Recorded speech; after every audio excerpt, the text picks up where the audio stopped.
CST402 distributed computing ആണ്. ഇത് like വലിയ പാടുള്ള സബ്ജക്റ്റ് ഒന്നുമല്ല, ഇത്തിരി ടെക്നിക്കലാണ്, പക്ഷേ എന്നാലും തിയറി സബ്ജക്റ്റ് ആണ്. അപ്പോൾ ആദ്യം തന്നെ നമുക്ക് മൊഡ്യൂൾ 1 നമ്മൾ നോക്കാൻ പോകുന്നത് ജസ്റ്റ് ബേസിക്സും പിന്നെ ഒരു കമ്പ്യൂട്ടേഷൻ മോഡലും നോക്കും.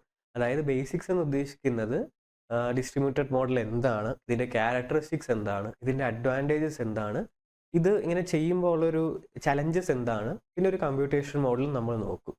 അപ്പോൾ ഡിസ്ട്രിബ്യൂട്ടഡ് സിസ്റ്റം എന്ന് പറഞ്ഞാൽ എന്തുവാണ്? അതായത് നമ്മൾ ഡിസ്ട്രിബ്യൂട്ടഡ് സിസ്റ്റം എന്ന് ഉദ്ദേശിക്കുന്നത് നമുക്ക് ഒരു ടാസ്ക് ഇപ്പോൾ ആ ഫുൾ ടാസ്ക് ഒരു സിസ്റ്റത്തിന് കൊടുക്കുന്നതിനേക്കാളും ബെറ്റർ ആ ടാസ്ക് നമ്മൾ ബ്രേക്ക് ഡൗൺ ചെയ്തിട്ട് പല പല പാർട്സ് ആക്കിയിട്ട് അത് പല പല കമ്പ്യൂട്ടേഴ്സിന് അല്ലെങ്കിൽ സിസ്റ്റത്തിന് കൊടുക്കുന്നതാണ് ബെറ്റർ.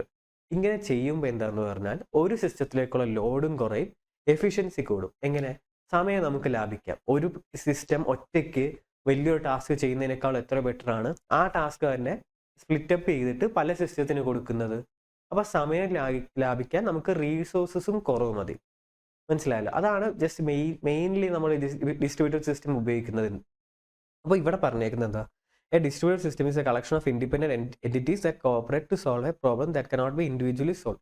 അതായത് ഒറ്റയ്ക്കൊരു സിസ്റ്റത്തിനെ കൊണ്ട് താങ്ങാൻ പറ്റാത്ത പ്രോബ്ലംസ് ഒക്കെ നമ്മൾ ആ പ്രോബ്ലത്തിന് എടുക്കും, എന്നിട്ട് ഏതെങ്കിലുമൊക്കെ അൽഗോരിതം വെച്ചിട്ട് നമ്മൾ സ്പ്ലിറ്റപ്പ് ചെയ്യും. അത്ര മനസ്സിലായത്? സ്പ്ലിറ്റപ്പ് ചെയ്ത് കഴിഞ്ഞിട്ട് നമ്മൾ ആ സ്പ്ലിറ്റപ്പ് ചെയ്ത പ്രശ്നങ്ങളും പ്രോബ്ലംസ് ഒക്കെ നമ്മൾ സെവറൽ എൻറ്റിറ്റീസിന് കൊടുക്കും. ഇവിടെ എൻറ്റിറ്റീസ് എന്ന് ഉദ്ദേശിക്കുന്നത് ജസ്റ്റ് കമ്പ്യൂട്ടേഴ്സ് അന്ന് മാത്രം, ആ ഒരു മീനിങ് മാത്രമേ ഉള്ളൂ. മനസ്സിലായല്ലോ? ഒരു ഒറ്റയ്ക്കൊരു കമ്പ്യൂട്ടറിന് സോൾവ് ചെയ്യാൻ പറ്റാത്ത ടാസ്ക് സ്പ്ലിറ്റ് ചെയ്തിട്ട് പല പല കമ്പ്യൂട്ടേഴ്സിന് കൊടുക്കും. എന്തിനാണ് നമ്മളങ്ങനെ കൊടുക്കുന്നത്? ലൈക്ക് ഓരോ സിസ്റ്റത്തിലേക്കുള്ള വർക്ക് ലോഡും കുറയും, എഫിഷ്യൻസി കൂടും, സമയം നമുക്ക് ലാഭിക്കാം. A collection of independent systems that work together to solve a problem or to accomplish a task. അതായത് ഈ ഡിസ്ട്രിബ്യൂട്ടഡ് സിസ്റ്റത്തിന്റെ മെയിൻ ഡെഫിനേഷൻ ഇതാണ്. അതായത് കളക്ഷനാണ്. എന്തിന്റെ? Collection of independent systems.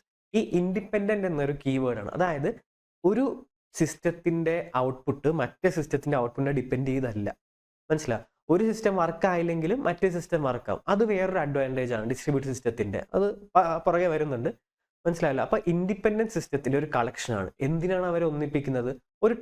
ഒരു കോമൺ ടാസ്ക് സോൾവ് ചെയ്യിപ്പിക്കാനോ എഫിഷ്യൻസി കൂട്ടാനോ. അതാണ് ഡിസ്ട്രിബ്യൂട്ടഡ് സിസ്റ്റത്തിന്റെ ഡെഫിനിഷനായിട്ട് വരുന്നത്. Distributed systems has been characterized in one of several ways. നമുക്ക് അതിന്റെ ക്യാരക്ടറിസ്റ്റിക്സ് എന്താണെന്ന് നോക്കാം. Crash of a single machine never prevents from doing. ഇപ്പൊ മുമ്പ് പറഞ്ഞ പോലെ, അതായത് ഇപ്പൊ ഞാൻ ഒരു ടാസ്ക് ഒരു കമ്പ്യൂട്ടറിന് കൊടുത്തെന്ന് വിചാരിക്കും. ആ ടാസ്കിൽ ആ കമ്പ്യൂട്ടർ പെർഫോം ചെയ്യുമ്പോൾ എന്തെങ്കിലും പ്രശ്നം വന്നിട്ട് അത് ക്രാഷ് ആയി, അപ്പൊ എൻ്റെ ഫുൾ ഔട്ട്പുട്ടിനെ അത് ബാധിക്കുമല്ലോ. പക്ഷെ ഡിസ്ട്രിബ്യൂട്ടഡ് സിസ്റ്റം എന്ന് പറഞ്ഞാൽ ഇപ്പോൾ 6 കമ്പ്യൂട്ടേഴ്സ് ഉണ്ടെന്ന് വിചാരിക്കും. ഞാൻ ഒരു ടാസ്ക് എടുത്തിട്ട് 6 പാർട്സ് ആയിട്ട് സ്പ്ലിറ്റപ്പ് ചെയ്തിട്ട് 6 കമ്പ്യൂട്ടേഴ്സിനും കൊടുത്തു. ഇൻ കേസ് 6ാമത്തെ കമ്പ്യൂട്ടർ വർക്കായില്ല, ക്രാഷ് ആയെങ്കിലും ആ 5 എണ്ണം എനിക്ക് കിട്ടിയല്ലോ. അത് കഴിഞ്ഞിട്ട് 6ാമത്തെ പോർഷൻ എടുത്തിട്ട് എനിക്ക് വേണമെങ്കിൽ പിന്നെയും സ്പ്ലിറ്റപ്പ് ചെയ്തിട്ട് ഈ 5 ആൾക്കാർക്ക് കൊടുക്കുക. ഇതിലും ഇവരുദ്ദേശിക്കുന്ന പോയിന്റ് എന്താണെന്ന് പറഞ്ഞാൽ ഒരു കമ്പ്യൂട്ടർ ക്രാഷ് ആയെന്ന് വിചാരിച്ച് നമുക്ക് ഔട്ട്പുട്ട് കിട്ടാണ്ടിരിക്കത്തില്ല. മനസ്സിലായോ? അതാണ് ഇവരുദ്ദേശിക്കുന്ന point. A collection of computers that do not share common memory or common physical clock that communicate by messages passing over communication network and where each computer has its own memory and runs its own operating system. ഇതെല്ലാം like dependent ആവണമെന്നില്ല. അവർ മുമ്പ് ഉദ്ദേശിക്കുന്നത് അത് independent entities ആണ്. അവർക്ക് അവരുടേതായിട്ടുള്ള ഒരു ക്ലോക്ക് ഉണ്ട്, അവരുടേതായിട്ടുള്ള ഓപ്പറേറ്റിംഗ് സിസ്റ്റം ഉണ്ട്, അവരുടേതായിട്ടുള്ളൊരു മെമ്മറി ഉണ്ട്. മനസ്സിലാവും? ഇതെല്ലാം ലൈക്ക് ഡിസ്ട്രിബ്യൂട്ടഡ് സിസ്റ്റം എന്ന് വെച്ചാൽ അവരെല്ലാവരും ഒറ്റ മെമ്മറി ഷെയർ ചെയ്യണം, അങ്ങനെയൊന്നുമല്ല. അവർക്ക് ഇൻഡിപെൻഡന്റ് ആയിട്ടുള്ള entities with their own operating system, with their own resources, അതിനെയാണ് നമ്മൾ അതിൻ്റെ ഒരു ക്യാരക്ടറിസ്റ്റിക് എന്ന് പറയുന്നത്. A collection of independent computers that appears to the users of the system as a single coherent computer. അതായത് ഔട്ട്പുട്ട് നോക്കുമ്പോൾ like നമ്മൾ ഇത് ഒറ്റൊരു പ്രോഗ്രാമിന് ഒറ്റൊരു ടാസ്കിന്റെ സൊല്യൂഷനാണ് നമുക്ക് തോന്നുന്നത് ഒറ്റൊരു കമ്പ്യൂട്ടറിന്റെ. മനസ്സിലായല്ലോ? അതായത് ഞാനിപ്പോൾ 6 സ്പ്ലിറ്റപ്പ് ചെയ്ത് തന്നാലും എന്നിട്ട് എനിക്ക് ഔട്ട്പുട്ട് കിട്ടാനും ഇത് 6 എൻറ്റിറ്റീസ് ആണ് ചെയ്തതെന്ന് എനിക്ക് പറയാൻ പറ്റില്ല. അത്രയ്ക്ക് ലൈക്ക് ഒരു കൊഹിറൻസ് ഉണ്ട് ഇതിന്. ടു ദ ഔട്ട്സൈഡ് പീപ്പിൾ ഇത് ഒറ്റ കമ്പ്യൂട്ടർ ചെയ്ത പോലെ ഇരിക്കും. A collection of independent computers, അത് പറഞ്ഞു. A term that describes a wide range of computers from weakly coupled systems such as wide area networks to strongly coupled systems such as local area networks. ഈ wide area നെറ്റ്വർക്സും local area നെറ്റ്വർക്സും നമ്മൾ നോക്കും. Just main difference എന്ന് പറഞ്ഞാൽ wide എന്ന് പറഞ്ഞാൽ like അത് ഉള്ള സ്ഥലം ഭയങ്കര വിസ്തീർണം അതിൻ്റെ ഭയങ്കര കൂടുതലായിരിക്കും. ലോക്കൽ എന്ന് പറഞ്ഞാൽ ജസ്റ്റ് ലോക്കലി ഒരു ചെറിയൊരു കോളേജ്, ചെറിയൊരു ഇൻസ്റ്റിറ്റ്യൂഷൻ്റെ അകത്ത്. അപ്പം നമുക്ക് ഫീച്ചേഴ്സ് നോക്കാം. ഫീച്ചേഴ്സിൽ മെയിനായിട്ട് പറയുന്നത് നോ കോമൺ ഫിസിക്കൽ ക്ലോക്ക് എന്നാണ്. അതായത് ഓരോ കമ്പ്യൂട്ടറിനും അതിൻ്റേതായിട്ടൊരു ക്ലോക്ക് ഉണ്ട്. അത് മറ്റുള്ള എൻറ്റിറ്റീസ് യൂസ് ചെയ്യണമെന്നില്ല. മനസ്സിലായി? ഇപ്പം നമ്മുടെ ക്ലോക്ക് എന്ന് പറഞ്ഞാൽ ഇവിടെ 3:40 ആയി. അതാണ് ഇപ്പം നമ്മൾ യൂസ് ചെയ്യുന്ന ക്ലോക്ക്. അതായത് ഒരാൾ എൻ്റെ അടുത്ത് 4 മണിക്ക് വരാൻ പറഞ്ഞാൽ എൻ്റെ സമയത്ത് വാച്ചിൽ 4 മണിയാകുമ്പോൾ അവിടെ ഞാനൊരു സ്ഥലത്ത് പോകും, അവിടെ അയാളും ഉണ്ടാവും. മനസ്സിലായി? നമുക്കൊരു കോമൺ പോയിന്റ് ഓഫ് റെഫറൻസ് ഉണ്ട്. 4 മണി എന്ന് പറഞ്ഞാൽ എല്ലാ സ്ഥലത്തും 4 മണി എന്ന് പറഞ്ഞാൽ ഒരു മീനിങ്ങേ ഉള്ളൂ. മനസ്സിലായി? വൈകുന്നേരം 4 മണി എന്ന് പറഞ്ഞാൽ. അപ്പോൾ പക്ഷേ ഡിസ്ട്രിബ്യൂട്ടഡ് സിസ്റ്റത്തിൽ നോ കോമൺ ഫിസിക്കൽ ക്ലോക്ക് ആണ്. അതായത് ആ കമ്പ്യൂട്ടറിന് ഇൻഡിവിജ്വൽ ആയിട്ട് കുറെ ക്യാരക്ടറിസ്റ്റിക്സ് ഉണ്ട്. മുമ്പ് പറഞ്ഞ പോലെ ഓപ്പറേറ്റിംഗ് സിസ്റ്റം അതിലൊന്നാണ്, റിസോഴ്സസ് അതിലൊന്നാണ്. അതേപോലെയാണ് ഫിസിക്കൽ ക്ലോക്ക്. അപ്പോൾ ഈ ഫിസിക്കൽ ക്ലോക്ക് ഇല്ല എങ്കിൽ അവരിൽ എങ്ങനെ നമുക്ക് സിങ്ക്രണൈസേഷൻ കൊണ്ടുവരാം? സിങ്ക്രണൈസേഷൻ എന്ന് പറഞ്ഞാൽ എൻറ്റിറ്റീസ് ഒക്കെ ഞാൻ പറഞ്ഞല്ലോ, ലൈക്ക് പ്രോബ്ലം സ്പ്ലിറ്റ് ചെയ്ത് നമ്മൾ കൊടുക്കുന്നു. ആ എൻറ്റിറ്റീസിൽ എങ്ങനെ നമുക്ക് അവരെ സിങ്ക് ആക്കാം? മനസ്സിലായി? ഒരെണ്ണത്തിന്റെ ഔട്ട്പുട്ടിനെ ഡിപ്പെൻഡ് ചെയ്താണെങ്കിൽ കറക്റ്റ് ആ സമയത്തിന് ഔട്ട്പുട്ട് കൊടുത്തിട്ട് ഇൻപുട്ട് മേടിച്ചിട്ട് അങ്ങനെ ഒരു ഒറ്റൊരു എൻറ്റിറ്റി പോലെ നമുക്ക് ഫീൽ ചെയ്യിപ്പിക്കുക. അതാണ് സിങ്ക്രണൈസേഷൻ എന്ന് പറയുന്നത്. അപ്പോൾ നോ കോമൺ ഫിസിക്കൽ ക്ലോക്ക് എങ്കിൽ എങ്ങനെ നമുക്ക് അവരെ സിങ്ക് ആക്കാൻ പറ്റും? അതൊരു ഡിസ്ട്രിബ്യൂട്ടഡ് സിസ്റ്റത്തിന്റെ ഒരു ചലഞ്ചാണ്. അത് നമ്മൾ നോക്കുന്നുണ്ട്. നോ ഷെയർഡ് മെമ്മറി, അതായത് ഓരോ സിസ്റ്റത്തിനും അതിൻ്റെതായ പ്രോസസ്സറും അതിൻ്റെതായ മെമ്മറിയും ഉണ്ട്. കോമൺ പ്രോസസ്സർ അല്ല, കോമൺ മെമ്മറി അല്ല, ഒരേ മെമ്മറി അല്ല ഇവർ പൂൾ ചെയ്ത് ഉപയോഗിക്കുന്നതല്ല. പൂളിംഗ് എന്ന് പറഞ്ഞാൽ ജസ്റ്റ് നമ്മൾ ഊബർ പൂളൊക്കെ ഉദ്ദേശിച്ചില്ല. അതായത് ഒരു കാറിൽ മൾട്ടിപ്പിൾ ആൾക്കാർ കയറുന്നു. അതേപോലെ മെമ്മറി പൂൾ എന്ന് പറഞ്ഞാൽ ഒറ്റൊരു വലിയ മെമ്മറി ഉണ്ടാവും. ആ മെമ്മറിക്ക് ഓരോ പോർഷനും അലോട്ട് ചെയ്തുകൊണ്ടിരിക്കും. ഇതങ്ങനെയല്ല, ഓരോ ഇൻഡിവിജ്വൽ എൻറ്റിറ്റിക്കും അതിൻ്റെതായിട്ടുള്ള മെമ്മറി ഉണ്ട്. ജോഗ്രഫിക്കൽ സെപ്പറേഷൻ, അതായത് ഇപ്പോൾ ഒരു കമ്പ്യൂട്ടർ ഇരിക്കുന്ന സെയിം സ്ഥലത്തല്ല മറ്റു സ്ഥലത്ത്, അത് just as per its meaning same തന്നെ. ജോഗ്രഫിക്കൽ നമുക്കൊരു ഇതിനെ സെപ്പറേറ്റ് ചെയ്യാൻ പറ്റും രണ്ട് ഇൻഡിവിജ്വൽ എൻറ്റിറ്റീസ് ആയിട്ട്. Autonomy and heterogeneity, the process are loosely coupled in that they have different speeds and each can be running a different operating system, cooperate with another by offering services or solving a problem jointly. ഞാൻ മുമ്പ് പറഞ്ഞല്ലോ, ഓരോ എൻറ്റിറ്റിക്കും അതിൻ്റെതായ operating system ഉണ്ട്. അപ്പോൾ ഈ distributed സിസ്റ്റത്തിൻ്റെ ഒരു ഗുണം എന്ന് പറഞ്ഞാൽ എനിക്ക് വിൻഡോസ് OSും പിന്നെ വിൻഡോസ് OSും മാത്രം എനിക്ക് ഡിസ്ട്രിബ്യൂട്ടഡ് സിസ്റ്റം ഉണ്ടാക്കാം, വിൻഡോസ് ലിനക്സും ഉണ്ടാക്കാം. അതായത് മനസ്സിലായല്ലോ. അപ്പോൾ ഡിസ്ട്രിബ്യൂട്ടഡ് സിസ്റ്റം ഉണ്ടാക്കണമെങ്കിൽ അതിൽ ഒരു റിക്വയർമെൻറ്റ് ഓപ്പറേറ്റിംഗ് സിസ്റ്റത്തിന് ഇല്ല. ഏത് ഓപ്പറേറ്റിംഗ് സിസ്റ്റം വേണമെങ്കിലും നമുക്ക് അവരെ ഒന്നിച്ചിട്ട് നമുക്ക് ഡിസ്ട്രിബ്യൂട്ടഡ് സിസ്റ്റം ഉണ്ടാക്കാം. മനസ്സിലായല്ലോ. അത് ഓപ്പറേറ്റിംഗ് സിസ്റ്റത്തിൽ ഡിപ്പെൻഡ് അല്ല ചെയ്യുന്നത്, ഏത് ഓപ്പറേറ്റിംഗ് സിസ്റ്റം വേണമെങ്കിലും ആവാം. പിന്നെ CPU പവർ ഇപ്പോൾ 2 GHz ആണെങ്കിലും കുഴപ്പമില്ല, 5 GHz ആണെങ്കിലും കുഴപ്പമില്ല. മനസ്സിലായി? ഒരേപോലെ ക്യാരക്ടറിസ്റ്റിക്സ് ഉള്ള എൻറ്റിറ്റീസ് തന്നെ ആവണം എന്നില്ല ഡിസ്ട്രിബ്യൂട്ടഡ് സിസ്റ്റത്തിൽ. മനസ്സിലായല്ലോ. അതാണ് ഇവർ പറഞ്ഞേക്കുന്നത്. പിന്നെ നമ്മളൊരു ഡയഗ്രാം നോക്കുകയാണ്. ആ ഡയഗ്രത്തിൽ പറഞ്ഞേക്കുന്നത് ജസ്റ്റ് ഒരു നെറ്റ്വർക്ക് വന്നിട്ടുണ്ട്, വൈഡ് ഏരിയ നെറ്റ്വർക്ക് അല്ലെങ്കിൽ ലോക്കൽ ഏരിയ നെറ്റ്വർക്ക്.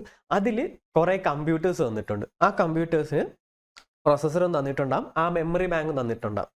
അപ്പോൾ ഈ PM എന്ന് കാണിച്ചേക്കുന്നതാണ് ഒരു എൻറ്റിറ്റി. മനസ്സിലായി? അപ്പോൾ ഇവിടെ ഒരു 7 എൻറ്റിറ്റി ഉണ്ട്. 7 എൻറ്റിറ്റിയും കണക്ട് ചെയ്തിട്ടുണ്ട് ആ ഏരിയ നെറ്റ്വർക്കിൽ. അപ്പോൾ ഞാൻ ഇപ്പം എന്തെങ്കിലും എനിക്ക് വലിയൊരു ടാസ്ക് ഉണ്ടെങ്കിൽ ആ ടാസ്കിനെ ഞാൻ സ്പ്ലിറ്റപ്പ് ചെയ്തിട്ട് ഈ 7 പേർക്കും വീതിച്ചു കൊടുക്കും. മനസ്സിലായല്ലോ. അപ്പം അതുകൊണ്ടുള്ള ഗുണം എന്താണെന്ന് പറഞ്ഞാൽ എഫിഷ്യൻസി അങ്ങനെയൊക്കെ ഉണ്ട്. അപ്പോൾ ഈ 7 പേർക്കും ഞാൻ വീതിച്ച് കൊടുത്തിട്ട് അവരുടെ ഔട്ട്പുട്ടൊക്കെ ഞാൻ അവസാനം മേടിച്ചിട്ട് വേണമെങ്കിൽ ജോയിൻ ചെയ്യിപ്പിക്കും.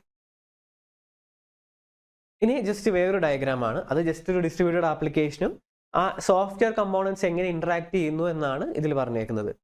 ഈ ബോട്ടം റൈറ്റ് സൈഡിൽ തന്നേക്കുന്ന application layer, transport layer, network layer, data link layer ഒക്കെ സെയിം മറ്റേ TCP ആ പ്രോട്ടോകോൾ ഇല്ലേ, ആ open system interconnection OSI model, അത് തന്നെ.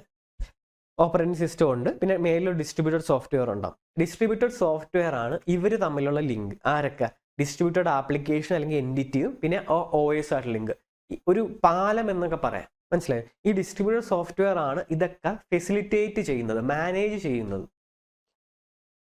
പിന്നെ relation to computer system components. Relation to computer system components, each computer has a memory processing unit and the computers are connected by a communication network. അതായത് അവരുടേതായിട്ടുള്ള ഒരു memory processing unit അവർക്കുണ്ട്, independently അവരുടേത് മാത്രമായിട്ട്. അവർ തമ്മിലൊക്കെ connect ചെയ്തിരിക്കുന്ന ഒരു common communication നെറ്റ്വർക്കാണ്. അതൊന്നെങ്കിൽ wide area network ആവും അല്ലെങ്കിൽ ലോക്കൽ ഏരിയ നെറ്റ്വർക്ക് ആവും. The distributed software is also called middleware. എന്തുകൊണ്ടാണ് ഇതിനെ മിഡിൽ വെയർ എന്ന് വിചാരിക്കുന്നത്? അതായത് ഒരു ആപ്ലിക്കേഷൻ്റെയും ഡിസ്ട്രിബ്യൂട്ടഡ് ആയിട്ടുള്ള ഒരു ആപ്ലിക്കേഷൻ്റെയും ആ ഇൻഡിവിജ്വലിന്റെ ഓപ്പറേറ്റിംഗ് സിസ്റ്റത്തിന്റെ നടുക്ക് വരുന്നത് കൊണ്ടാണ് ആ പാലം, ആ മിഡിൽ വെയർ എന്ന് നമ്മൾ പറയുന്നത്. എന്തിനാണ് നമ്മൾ മിഡിൽ വെയർ എന്ന് പറയുന്നത്? ഡിസ്ട്രിബ്യൂട്ടഡ് സോഫ്റ്റ്വെയറിന്. അപ്പോൾ distributed execution is execution of process across a distributed system to collaboratively achieve a common goal. Collaboration നമുക്ക് എന്താണ് ആ വാക്കിന്റെ അർത്ഥം? അതായത് മൾട്ടിപ്പിൾ ആൾക്കാർ കൂടി ചേരുന്നു, അതിനാണ് കൊളാബറേഷൻ നമ്മൾ പറയാം. കൂടെ ഒരുമിച്ച് വർക്ക് ചെയ്യുന്നു. എന്തിന്? To achieve a common goal. The distributed system use a layered architecture to break down the complexity of system design. അതായത് ഡിസ്ട്രിബ്യൂട്ടഡ് സിസ്റ്റത്തിന്റെ ഒരു ചലഞ്ചസ് എന്ന് പറഞ്ഞാൽ ഇത് പെട്ടെന്ന് കോംപ്ലിക്കേറ്റഡ് ആകാം. ലൈക്ക് ഇൻഡിവിജ്വൽ എൻറ്റിറ്റീസിന്റെ എണ്ണം കൂടുമ്പോൾ അല്ലെങ്കിൽ ടാസ്കിന്റെ കോംപ്ലക്സിറ്റി കൂടുമ്പോൾ, അപ്പൊ ഇവരൊക്കെ ഈ കോംപ്ലക്സിറ്റി ഒക്കെ നമുക്കൊന്ന് കൺട്രോളിൽ നിർത്താൻ ലിമിറ്റ് ചെയ്ത് വെക്കാനാണ് നമ്മൾ ഈ ലെയേർഡ് ആർക്കിടെക്ചർ യൂസ് ചെയ്യുന്നത്. Motivation four distributed system. Motivation എന്ന് ഉദ്ദേശിക്കുന്നത് ഈ ഡിസ്ട്രിബ്യൂട്ടഡ് സിസ്റ്റം സൊസൈറ്റിയിൽ ഉണ്ടെങ്കിൽ എന്തൊക്കെയാണ് അതിന്റെ ഗുണങ്ങൾ, ഇതുകൊണ്ട് നമുക്ക് എന്താണ് ഇതിന്റെ അഡ്വാൻറ്റേജസ് എന്നാണ് മോട്ടിവേഷൻ കൊണ്ട് ഉപയോഗിക്കുന്നത്. ഇപ്പൊ മെയിൻ എക്സാമിന് വേണമെങ്കിൽ മോട്ടിവേഷൻ എന്ന് ചോദിക്കാം, അഡ്വാൻറ്റേജസ് ചോദിക്കാം, അതിന്റെ യൂസസ് ചോദിക്കാം. എല്ലാം സെയിം മീനിങ് ആണ്. Inherently distributed computation. In many applications as money transfer in banking or reaching consensus among parties that are geographically distant, the computation is inherently distributed. Inherently എന്ന് ഉദ്ദേശിക്കുന്നത് already distributed ആണ്. അതായത് ഇപ്പം നിങ്ങൾക്ക് bank transfer ചെയ്യണമെങ്കിൽ ഒറ്റൊരു application അല്ലല്ലോ നിങ്ങൾ യൂസ് ചെയ്യുന്നത്. നിങ്ങൾ യൂസ് ചെയ്യുന്ന ഒരു ബാങ്കിന്റെ ഒരു ആപ്ലിക്കേഷൻ ഉണ്ട്. അത് കഴിഞ്ഞിട്ട് ബാങ്ക് ഉപയോഗിക്കുന്ന ഒരു കമ്മ്യൂണിക്കേഷൻ ചാനൽ ഉണ്ട്. അപ്പം നിങ്ങൾ ട്രെയിൻ ടിക്കറ്റ് ഒക്കെ ബുക്ക് ചെയ്യുവാണെങ്കിൽ IRCTC ആപ്പ് ഉപയോഗിക്കും, അല്ലാണ്ട് റേസർ പേ എന്നൊരു കമ്മ്യൂണിക്കേഷൻ ചാനൽ നിങ്ങൾ ഉപയോഗിക്കും. അപ്പോൾ മൾട്ടിപ്പിൾ സ്ഥലത്ത് പോയിട്ടാണ് നമ്മൾ ആ ടിക്കറ്റ് ബുക്ക് ചെയ്യുന്ന ഒരു ടാസ്ക് നടത്തിയെടുക്കുന്നത്. അപ്പോൾ ഓൾറെഡി ഇങ്ങനെ ടിക്കറ്റ് ബുക്ക് ചെയ്യുന്ന ഒരു ടാസ്ക് ഓരോ സ്ഥലത്തും നമ്മൾ ഡിസ്ട്രിബ്യൂട്ട് ചെയ്ത് വെച്ചേക്കുവാണ് അതിന്റെ പ്രോസസ്സ്. മനസ്സിലായി? ചിലത് IRCTCയിൽ, ചിലത് ഞാൻ പറഞ്ഞ പോലെ റേസർ പേ എന്ന് പറയും, ആ കമ്മ്യൂണിക്കേഷൻ ചാനലിൽ നമ്മൾ പറയും. അതിലാണ് നമ്മൾ ആക്ച്വലി പേയ്മെന്റ് നടത്തുന്നത്. അപ്പോൾ അങ്ങനെ നമുക്ക് ഓൾറെഡി ഡിസ്ട്രിബ്യൂട്ടഡ് ആണ് ഈ സോഫ്റ്റ്വെയർ. അപ്പം നമ്മൾ ഈ ഡിസ്ട്രിബ്യൂട്ട് ചെയ്തേക്കണത് ഓരോ എൻറ്റിറ്റിയിലും കൊടുത്താൽ മതി. മനസ്സിലായി? ഓൾറെഡി ഡിസ്ട്രിബ്യൂട്ടഡ് ആയിട്ടുള്ള കാര്യം നമ്മൾ ഓരോ എൻറ്റിറ്റീസിനും കൊടുക്കുന്നു. അതാണ് ഇൻഹറന്റ്ലി ഡിസ്ട്രിബ്യൂട്ടഡ് എന്ന് പറയുന്നത്. അതുകൊണ്ടുള്ള ഗുണം, നമ്മൾ ഒരു പ്രോസസ്സ് നടക്കുമ്പോൾ അതിൻ്റെ ഇവിടെ വെച്ച് നീ ഈ പ്രോസസ്സ് ഏറ്റെടുക്കൂ, ഇവിടെ വെച്ച് നീ ഈ പ്രോസസ്സ് എടുക്കൂ എന്ന് പറയേണ്ട ആവശ്യമില്ല. ഓൾറെഡി അങ്ങനെ ചെയ്തു വെച്ചിട്ടുണ്ട്. Access to geographically remote data and resource. അതായത് ഡിസ്ട്രിബ്യൂട്ടഡ് സിസ്റ്റം ആയതുകൊണ്ട് തന്നെ ഈ ജോഗ്രഫിക്കലി റിമോട്ട് ആയിട്ടുള്ള സ്ഥലത്തൊക്കെ നമുക്ക് ഇതുകൊണ്ട് വെക്കാം. കാരണം ഇതിന്റെ മെയിൻ ഗുണം എന്ന് പറഞ്ഞാൽ റിലയബിലിറ്റി ഉള്ളത് കൊണ്ടാണ്. എങ്ങനെയാണ് ഇതിന് റിലയബിലിറ്റി വന്നത്? ഇപ്പൊ 5 സിസ്റ്റം ഉണ്ടെന്ന് വിചാരിക്കും. 5ാമത്തെ സിസ്റ്റം പോയാലും എനിക്ക് ഔട്ട്പുട്ട് ഇച്ചിരി സമയം കൂടുതൽ എടുക്കുമെന്നേ ഉള്ളൂ, പക്ഷെ എനിക്ക് ഔട്ട്പുട്ട് കിട്ടും. പക്ഷെ ഡിസ്ട്രിബ്യൂട്ടഡ് സിസ്റ്റം അല്ല എങ്കിൽ ആലോചിച്ച് നോക്കിയേ, ഞാൻ ആകെ എൻ്റെ വർക്കിന്റെ ഔട്ട്പുട്ടിനെ ഡിപ്പെൻഡ് ചെയ്തിരിക്കുന്ന ഒറ്റൊരു കമ്പ്യൂട്ടർ മാത്രമേ ഉള്ളൂ. ആ കമ്പ്യൂട്ടർ എന്തെങ്കിലും ക്രാഷ് സംഭവിച്ചെന്ന് വിചാരിക്കും. ആ ക്രാഷ് സംഭവിച്ചത് കൊണ്ട് തന്നെ എനിക്ക് ഔട്ട്പുട്ട് കിട്ടാത്തൊരവസ്ഥ ഉണ്ടാവും. അപ്പോൾ ഡിസ്ട്രിബ്യൂട്ടഡ് സിസ്റ്റംസിൽ അങ്ങനെ ഇല്ല. ആ ഒറ്റൊരു കമ്പ്യൂട്ടറിന് പകരം 6 വെച്ചിട്ടുണ്ടെന്ന് വിചാരിക്കും. 6ാമത്തെ കമ്പ്യൂട്ടർ ക്രാഷ് ആയിപ്പോയി. അപ്പൊ എനിക്ക് 6ാമത്തെ പോയെങ്കിലും എനിക്ക് ആദ്യത്തെ 5 ഉണ്ട്. അപ്പൊ എന്റെ സമയം ഇച്ചിരി കൂടുതൽ എടുക്കുന്നെങ്കിലും എനിക്ക് ഔട്ട്പുട്ട് കിട്ടും. മനസ്സിലായി? സെയിം ക്വാളിറ്റി, സെയിം എഫിഷ്യൻസിയിൽ എനിക്ക് ഔട്ട്പുട്ട് കിട്ടുമല്ലോ. അതിനാണ് നമ്മൾ എൻഹാൻസ്ഡ് റിലയബിലിറ്റി എന്ന് പറയുന്നത്. Increased performance / cost ratio by resource sharing and access geographically remote data and resource sharing എന്ന് പറഞ്ഞാൽ നമ്മുടെ കയ്യിലുള്ള ഈ പ്രോബ്ലം അതിനെ നമ്മൾ ഷെയർ ചെയ്തിട്ട് ഓരോ കമ്പ്യൂട്ടറിനും കൊടുക്കുന്നു. ഡിസ്ട്രിബ്യൂട്ടഡ് സിസ്റ്റത്തിന്റെ ഒരു ക്വാളിറ്റിയാണത്. അത് മെയിൻ ക്യാരക്ടറിസ്റ്റിക്സ് തന്നെയാണ് റീസോഴ്സ് ഷെയറിംഗ് എന്ന് പറഞ്ഞാൽ. ഈ റീസോഴ്സ് ഷെയറിംഗ് എന്ന് പറഞ്ഞാൽ വേറൊരു മീനിങ് കൂടിയുണ്ട്. നമ്മുടെ കയ്യിലുള്ള ഈ റീസോഴ്സ് നമ്മൾ ഷെയർ ചെയ്ത് കൊടുക്കും. ഈ റീസോഴ്സ് ചിലപ്പോൾ മെമ്മറി ആവാം, ചിലപ്പോൾ CPU പവറൊക്കെ, ഇതൊക്കെ നമുക്ക് ഷെയർ ചെയ്ത് കൊടുക്കാൻ പറ്റുന്ന ഒരു സംവിധാനം ഒരു ഡിസ്ട്രിബ്യൂട്ടഡ് സിസ്റ്റത്തിലുണ്ട്. Increased performance / cost ratio by resource sharing and accessing geographically remote data and resources, the performance / cost ratio is increased. Performance / cost എന്ന് പറഞ്ഞാൽ ഇന്ന കോസ്റ്റിന് ഞാൻ ഇന്ന പെർഫോമൻസ്. മനസ്സിലായോ? അതാണ് അതിൻ്റെ പെർഫോമൻസ് / കോസ്റ്റ് റേഷ്യോ. ഏതൊരു സിസ്റ്റം നമ്മൾ ഡെവലപ്പ് ചെയ്യുമ്പോഴും അത് കൂടിക്കൊണ്ടിരിക്കണം. അപ്പൊ ഇൻക്രീസ്ഡ് പെർഫോമൻസ് / കോസ്റ്റ് റേഷ്യോ എന്ന് പറഞ്ഞാൽ നമുക്ക് ഇന്ന കോസ്റ്റിന് ഇതിന്റെ കൂടുതൽ പെർഫോമൻസ് കിട്ടുന്നു. മനസ്സിലായല്ലോ? അപ്പൊ ഡിസ്ട്രിബ്യൂട്ടഡ് സിസ്റ്റം അല്ലാത്ത ഇൻഡിവിജ്വൽ ആയിട്ടുള്ള സിസ്റ്റം ആണെങ്കിൽ എനിക്ക് കുറവ് പെർഫോമൻസ് പെർ കോസ്റ്റ്, അതായത് ഇന്ന കോസ്റ്റിന് എനിക്ക് കുറവ് പെർഫോമൻസേ വരുന്നുള്ളൂ. പക്ഷേ ഡിസ്ട്രിബ്യൂട്ടഡ് സിസ്റ്റം ആണെങ്കിൽ ആ സെയിം കോസ്റ്റിന് എനിക്ക് കൂടുതൽ പെർഫോമൻസ് എനിക്ക് കിട്ടും. അതാണ് ഇതിൻ്റെ ഒരു അഡ്വാൻറ്റേജ് എന്ന് പറയുന്നത്. സ്കെയിലബിലിറ്റി, അതായത് എനിക്ക് 5 കമ്പ്യൂട്ടേഴ്സ് ഉണ്ട്, എനിക്ക് പിന്നെ 6ാമത്തെ കമ്പ്യൂട്ടർ ചേർക്കണമെങ്കിൽ ഞാൻ 6ാമത്തെ കമ്പ്യൂട്ടർ കൊണ്ട് വെച്ചിട്ട് ജസ്റ്റ് ഒരു ലാൻ കേബിൾ ഉപയോഗിച്ചിട്ട് മെയിൻ കമ്മ്യൂണിക്കേഷൻ നെറ്റ്വർക്കിൽ കണക്ട് ചെയ്താൽ അപ്പം തന്നെ നമുക്കത് 6ാമത്തെ എൻറ്റിറ്റി ആയിട്ട് യൂസ് ചെയ്യാൻ പറ്റും. മനസ്സിലായല്ലോ? പുതിയ സിസ്റ്റംസ് ഒക്കെ നമുക്ക് ഈ ഡിസ്ട്രിബ്യൂട്ടഡ് സിസ്റ്റത്തിൽ ഇൻകോർപ്പറേറ്റ് ചെയ്യാൻ എളുപ്പമാണ്. വൈഡ് ഏരിയ നെറ്റ്വർക്ക് ആണെങ്കിലും ലോക്കൽ ഏരിയ നെറ്റ്വർക്ക് ആണെങ്കിലും സെയിം എളുപ്പമാണ്. ജസ്റ്റ് ഒരു ലാൻ കേബിൾ ഉപയോഗിച്ചിട്ട് ആ ഡിസ്ട്രിബ്യൂട്ടഡ് സിസ്റ്റം കണക്ട് ചെയ്തേക്കുന്ന ആ നെറ്റ്വർക്കിൽ ജസ്റ്റ് കണക്ട് ചെയ്ത് വെച്ചാൽ മതി നമ്മൾ. പിന്നെ modularity and incremental എക്സ്പാൻഡബിലിറ്റി. Modularity and incremental എക്സ്പാൻഡബിലിറ്റി എന്ന് പറഞ്ഞാൽ, മോഡുലാരിറ്റി എന്ന് പറഞ്ഞാൽ നമ്മൾ ഓരോ എൻറ്റിറ്റിയും ഓരോ മോഡ്യൂളാണ്. ഇത് ബേസിക്കലി റിലയബിലിറ്റിനെ സൂചിപ്പിക്കുകയാണ് മോഡുലാരിറ്റി എന്ന് പറയുന്നത്. അതായത് ആ എൻറ്റിറ്റിയുടെ ആ ഡിസ്ട്രിബ്യൂട്ടഡ് സിസ്റ്റത്തിന്റെ ഒരു പോർഷൻ, അതായത് ഇവിടെ ഉദ്ദേശിക്കുന്നത് ഒരു എൻറ്റിറ്റി പോയാലും നമുക്ക് നമ്മുടെ ഔട്ട്പുട്ടിനെ വലുതായിട്ട് അഫക്റ്റ് ചെയ്യത്തില്ല. അതാണ് മോഡുലാരിറ്റി എന്ന് പറഞ്ഞാൽ. ഓരോ മോഡ്യൂളായിട്ടാണ് ഡിവൈഡ് ചെയ്ത് വെച്ചേക്കുന്നത്. ആ ഓരോ മോഡ്യൂൾ എന്ന് പറഞ്ഞാൽ ഓരോ എൻറ്റിറ്റിയാണ്. ഇൻക്രീസ്ഡ് എക്സ്പാൻഡബിലിറ്റി എന്ന് പറഞ്ഞാൽ almost same meaning to scalability. നമുക്ക് എക്സ്പാൻഡ് ചെയ്ത് കിട്ടാം. പെട്ടെന്ന് ഈസിലി എക്സ്പാൻഡ് ചെയ്യാൻ പറ്റും. ജസ്റ്റ് പുതിയ എൻറ്റിറ്റി വാങ്ങുക, എന്നിട്ട് ജസ്റ്റ് ഒരു ലാൻ കേബിളോ എന്തെങ്കിലും RJ45 കേബിൾ ഉപയോഗിച്ചിട്ട് ജസ്റ്റ് കമ്മ്യൂണിക്കേഷൻ നെറ്റ്വർക്കിൽ ഒന്ന് കണക്ട് ചെയ്ത് വെച്ചാൽ മതി. അപ്പോൾ തന്നെ നമുക്ക് പുതിയ മോഡ്യൂളിനെ കിട്ടും. Primitives for distributed communication. ഇവിടെ ഈ പ്രിമിറ്റീവ്സ് എന്ന് ഉദ്ദേശിക്കുന്നത് ബേസിക്കലി പറഞ്ഞ ഏറ്റവും ലേമൻ ടേംസിൽ പറഞ്ഞ റൂൾസ് എന്നാണ് അർത്ഥം. അതായത് ഡിസ്ട്രിബ്യൂട്ടഡ് കമ്മ്യൂണിക്കേഷനിൽ നമ്മൾ എങ്ങനെയൊക്കെ കമ്മ്യൂണിക്കേറ്റ് ചെയ്യാം. ആദ്യം മെസ്സേജ് പാസിംഗ്, 2 ഷെയർഡ് മെമ്മറി, പിന്നെ blocking, non blocking, synchronous asynchronous primitives. ഇത് എന്താണെന്ന് നമ്മൾ വിശദമായിട്ട് നോക്കുന്നുണ്ട്. Send and receive primitives are use to send and receive message. സാധാരണ പോലെ സെൻഡ് എന്നിട്ട് മറ്റേ ഫംഗ്ഷൻ്റെ ഇതാണെങ്കിൽ നമ്മൾ മെസ്സേജ് സെൻഡ് ചെയ്യാൻ ഉപയോഗിക്കുന്നു. അതേപോലെ റിസീവ് ടു റിസീവ് മെസ്സേജസ്, പേര് പോലെ തന്നെ.